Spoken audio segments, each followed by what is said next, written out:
विपक्ष की सरकार है, सुन ले। हम लोग हजार लाखों की मन से बोलते हैं, विपक्ष की सरकार ये सुन ले कि जब तुम्हारे अंदर ये ताकत नहीं है कि 85% का वोट लेकर के तुम सत्ता में आए, और तुम्हारे अंदर ये ताकत नहीं है, तुम्हारे कौम में ये ताकत नहीं है कि तुम पूर्ण रूप से जो आरक्षण लागू कर पाओ, तो आरक्षण हटाने की हिम्मत तुम्हारी कैसे हुई है, हमको बता दो तुम। जब आरक्षण तुम अभी तक लागू नहीं कर पाए तो आरक्षण हटाने की तुम्हारे अंदर जरूरत कैसे आई? ये 85 बिना 85% के वोट का वो सरकार बन गई? नहीं बन गई। नहीं। आज उनका वोट लेकर के संसद में पहुंच करके वो सदस्य जो है वो सरकार आपका शोषण कर रही है, आरक्षण को हटाने का काम कर रही है, क्रीमी लेयर लागू कर रही है। क्रीमी लेयर लागू हो गया है। सुप्रीम कोर्ट के मिलीभगत से क्रीमी लेयर लागू हो गया। साथियों, आने वाले समय में अगर आप लोग जो है एकजुट एक संगठित सिस्टम से नहीं रहेंगे तो आने वाले समय में जैसे पहले हम लोगों की बेहतर स्थिति थी, उससे भी बेहतर स्थिति लाने के प्रयास में लोग लगे हुए हैं। उससे भी बेहतर स्थिति लाने के प्रयास में लगे हुए हैं। ये बताइए, आपके पास आरक्षण नहीं होगा, आपके पास वोट नहीं होगा, आपके पास वोट देने का अधिकार नहीं होगा, आपको कोई पूछेगा? कोई पूछेगा आपको? नहीं। सरकार मतलब जानते हैं आप? सरकार मतलब कि आपका बच्चा जब से पैदा हुआ उसके पूरे भविष्य की देख रेख सरकार को करना चाहिए। इतनी सारी योजनाएं बाबा साहब ने लिखा है। आपको कितना योजना मिलता है? जब वोट का समय आता है तो मुख्यमंत्री आदित्यनाथ झोपड़पट्टी में आके खाना खाते हैं।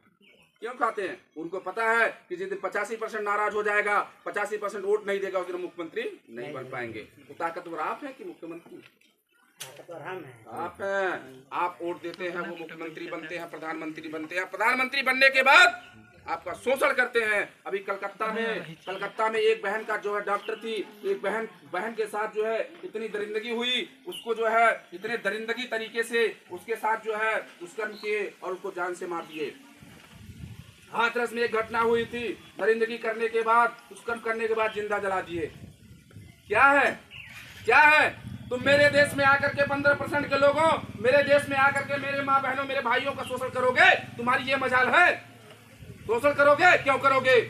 हम लोग शोषण नहीं होने देंगे। हम लोग उस कौम से हैं, उस परिवार से हैं, वो बाबा साहब बी आर अम्बेडकर साहब के परिवार से हैं, जिन्होंने पूरे भारत का जो है इतिहास बदल दिया। हम लोग उस परिवार से हैं कि नहीं है? उस परिवार से हम लोग कमजोर हैं?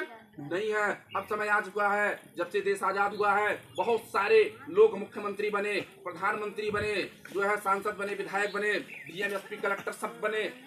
अगर उनको कहीं अधिकार मिला तो संविधान में मिला और संविधान से ही बने।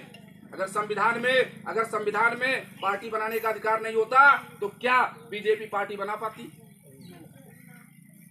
अरे मूर्खों, गद्दारों, तुमको ये खुद समझना चाहिए कि वो सत्यभाषा बाबा साहेब बी आर अम्बेडकर साहब 85% के कौम से थे, और अगर पार्टी बनाने का अधिकार दिए और वो पार्टी बना करके तुम सत्ता में आकर के हमारी बहनों के साथ शोषण, हमारे भाइयों के साथ शोषण, हमारी माताओं के साथ शोषण कर रहे हो, भविष्य के साथ शोषण कर रहे हो, आरक्षण में छेड़छाड़ कर रहे हो, तो धस जाना चाहिए, तुमको धस जाना चाहिए।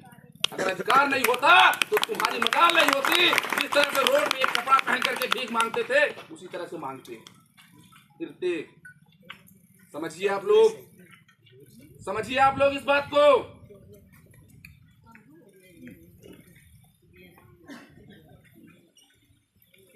बाबा साहब पैसा कमा करके इतना विद्वान नहीं बने थे। एक कपड़ा पहन करके सूखी रोटी खा करके वो पढ़े थे। अगर एक कपड़ा पहन करके सूखी रोटी खा करके पूरे भारत का, अगर देश का पूरा जो इतिहास बदल सकता है, तो क्या आप सही कपड़ा पहन करके क्रिश टाइट करके अपने परिवार का, अपने गांव का इतिहास बदल सकते हैं कि नहीं बदल सकते? बदल सकते हैं कि नहीं बदल सकते हैं? क्यों नहीं बदल रहे? क्यों नहीं बदल रहे? सबसे बड़ा सवाल हमारा ये है साथियों, क्यों नहीं बदल रहे हैं?